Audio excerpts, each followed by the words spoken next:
Kantara chapter 1 Rishabh Shetty ಅವರು act ಮಾಡಿ direct ಮಾಡಿರುವಂತ ಈ ಸಿನಿಮಾನ ನೋಡಿದ್ಮೇಲೆ ನನ್ನ ಒಪಿನಿಯನ್ ಹೇಳೋದಾದ್ರೆ ಚೆನ್ನಾಗಿದೆ ಅಂತ ಹೇಳ್ತೀನಿ.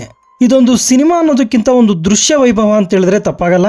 ಲಿಟರಲಿ ಸಿನಿಮಾದ ಒಂದೊಂದು ಫ್ರೇಮ್ ನ ಕೂಡ ಸ್ಕ್ರೀನ್ ಶಾಟ್ ತಗೊಳ್ಬಹುದು, ಅಷ್ಟು ಚೆನ್ನಾಗಿ ಸೆರೆ ಹಿಡಿದಿದ್ದಾರೆ ಸಿನಿಮಾಟೋಗ್ರಾಫರ್. ರಾಜಕೀಯ ಮಾಡದೆ ಜೆನ್ಯೂನ್ ಆಗಿ ಆಯ್ಕೆ ಮಾಡಿದ್ರೆ ಈ ವರ್ಷದ ನ್ಯಾಷನಲ್ ಅವಾರ್ಡ್ ಕೂಡ ರಿಷಬ್ ಶೆಟ್ಟಿ ಅವರಿಗೆ ಸಿಗುತ್ತೆ. ಅಷ್ಟು ಅದ್ಭುತವಾಗಿ ಪರ್ಫಾರ್ಮ್ ಮಾಡಿದ್ದಾರೆ ಈ ಸಿನಿಮಾದಲ್ಲೂ ಕೂಡ. ಕಾಂತಾರ ಸಿನಿಮಾದಂತೆ ಈ ಸಿನಿಮಾದ ಕ್ಲೈಮ್ಯಾಕ್ಸ್ ಕೂಡ ಒಳ್ಳೆ ಹೈ ಕೊಡುತ್ತೆ. ಸಿನಿಮಾ ಮುಗಿದ್ಮೇಲೆ ಜನ ಕಿರ್ಚ್ಕೊಂಡು ಹೊರಗಡೆ ಹೋಗ್ತಾರೆ, ಅಷ್ಟು ಅದ್ಭುತವಾಗಿ ಮೂಡಿ ಬಂದಿದೆ ಇದರ ಕ್ಲೈಮ್ಯಾಕ್ಸ್. ಇನ್ನು ಈ ಸಿನಿಮಾದ ಪ್ಲಾಟ್ ವಿಷಯಕ್ಕೆ ಬರೋದಾದ್ರೆ ಕಾಂತಾರ ಸಿನಿಮಾದ ಟೆಂಪ್ಲೇಟ್ ಅಲ್ಲೇ ಇರುತ್ತೆ ಈ ಸಿನಿಮಾದ ಕಥೆ ಕೂಡ. ಬಾಂಗ್ರಾ ಅನ್ನೋ ರಾಜಮನೆತನ ಹಾಗೂ ಕಾಂತಾರ ಅನ್ನೋ ಕಾಡಿನ ಜನ, ಇವರಿಬ್ಬರ ನಡುವಿನ ಸಂಘರ್ಷವೇ ಈ ಸಿನಿಮಾದ ಕಥೆ. ಇದರಲ್ಲಿ ದೈವದ ಪಾತ್ರ ಏನು ಅನ್ನೋದನ್ನ ನೀವು ಮೂವಿ ನೋಡೇ ತಿಳ್ಕೊಳ್ಳಿ. ಆಲ್ಮೋಸ್ಟ್ ಸಿನಿಮಾದ ಫಸ್ಟ್ ಹಾಫ್ ಅನ್ನ ಸ್ಟೋರಿ ಸೆಟಪ್ ಗೆ ತಗೊಂಡಿದ್ದಾರೆ. ಮೇನ್ ಕಾನ್ಫ್ಲಿಕ್ಟ್ ಸೆಕೆಂಡ್ ಹಾಫ್ ಅಲ್ಲಿ ಶುರುವಾಗುತ್ತೆ.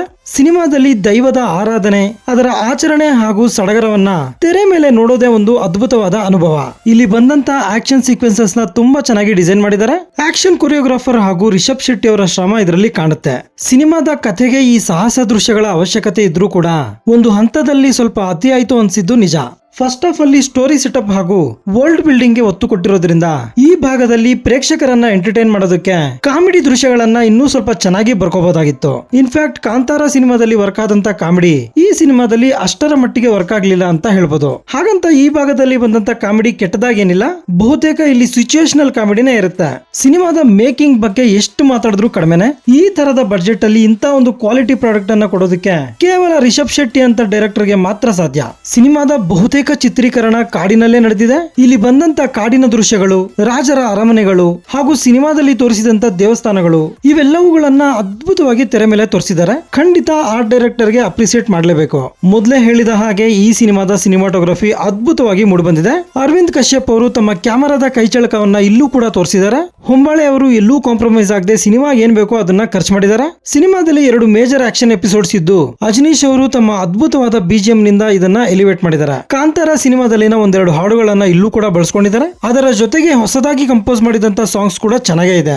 ಆಕ್ಟರ್ಸ್ ಪರ್ಫಾರ್ಮೆನ್ಸ್ ಈ ಸಿನಿಮಾದ ಹೈಲೈಟ್ ಅಂತ ಹೇಳ್ಬೋದು. ಕಾಂತಾರ ಸಿನಿಮಾದಲ್ಲಿ ನಟಿಸಿದಂತ ಬಹುತೇಕ ನಟರು ಇಲ್ಲೂ ಕೂಡ ಕಂಟಿನ್ಯೂ ಆಗಿದ್ದಾರೆ. ಅವರನ್ನ ಹೊರತುಪಡಿಸಿ ಕರ್ನಾಟಕ ಮೂಲದ ಬಾಲಿವುಡ್ ನಟ ಗುಲ್ಶನ್ ದೇವಯ್ಯ ಅವ್ರಿಗೂ ಕೂಡ ಒಂದು ಪ್ರಮುಖ ಪಾತ್ರ ಇಲ್ಲಿ ಸಿಕ್ಕಿದೆ. ಅದನ್ನ ಅವರು ಅಷ್ಟೇ ನೀಟಾಗಿ ಬಳಸ್ಕೊಂಡಿದ್ದಾರೆ ಕೂಡ. ದಿವಂಗತ ರಾಜೇಶ್ ಪೂಜಾರಿ ಅವರು ಸಿನಿಮಾದ ಬಿಗಿನಿಂಗ್ ನಿಂದ ಎಂಡಿಂಗ್ ವರೆಗೂ ಇರ್ತಾರೆ. ಇವರು ಕೂಡ ತಮ್ಮ ಪಾತ್ರಕ್ಕೆ ನ್ಯಾಯ ಒದಗಿಸಿದ್ದಾರೆ. ಈ ಸಿನಿಮಾದ ಸರ್ಪ್ರೈಸಿಂಗ್ ಎಲಿಮೆಂಟ್ ಅಂದ್ರೆ ಅದು ನಮ್ಮ ರುಕ್ಮಿಣಿ ವಸಂತ್ ಅವರು. ಇಲ್ಲಿವರೆಗೂ ಇವರು ತಮ್ಮ ಅಂದವನ್ನ ಮಾತ್ರ ತೋರಿಸಿದ್ರು, ಆದ್ರೆ ಅವರು ಎಂತ ಪರ್ಫಾರ್ಮರ್ ಅನ್ನೋದನ್ನ ಈ ಸಿನಿಮಾದಲ್ಲಿ ಸಾಬೀತುಪಡಿಸಿದ್ದಾರೆ. ಅಪರೂಪಕ್ಕೆ ಈ ತರಹದ ಪಾತ್ರಗಳು ಹೀರೋಯಿನ್ಸ್ ಗೆ ಸಿಗ್ತವೆ. ಮಲಯಾಳಂ ನಟ ಜಯರಾಮ್ ಅವರು ಕೂಡ ಒಂದು ಮುಖ್ಯ ಪಾತ್ರದಲ್ಲಿ ನಟಿಸಿರ್ತಾರೆ. ಇನ್ನು ಫೈನಲಿ ನಮ್ಮ actor cum director Rishab Shetty ಅವರು. ಮೊದಲಿಗೆ ಡೈರೆಕ್ಟರ್ ರಿಷಬ್ ಶೆಟ್ಟಿ ಅವ್ರ ಬಗ್ಗೆ ಮಾತಾಡೋಣ.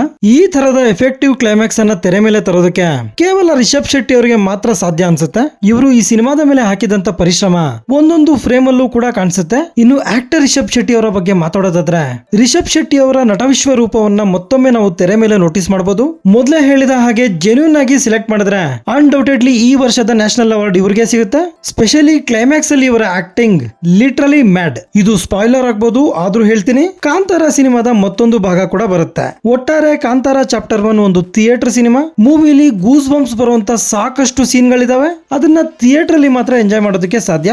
ಮೂವಿಲಿ ಯಾವುದೇ ರೀತಿಯ ಅಡಲ್ಟ್ ಕಂಟೆಂಟ್ ಇಲ್ಲ, ಆರಾಮಾಗಿ ಫ್ಯಾಮಿಲಿ ಜೊತೆ ನೋಡಬಹುದು. ಇದಾಗಿರುತ್ತೆ ಕಾಂತಾರ ಚಾಪ್ಟರ್ 1 ಸಿನಿಮಾದ ಬಗೆಗಿನ ನನ್ನ ಒಂದು ಒಪಿನಿಯನ್. ಈ ವಿಡಿಯೋ ನಿಮ್ಗೆ ಇಷ್ಟ ಆಗಿದ್ರೆ ಒಂದು ಲೈಕ್ ಕೊಟ್ಟು ನನ್ನ ಚಾನೆಲ್ ನ ಸಬ್ಸ್ಕ್ರೈಬ್ ಮಾಡ್ಕೊಳ್ಳಿ. Thank you.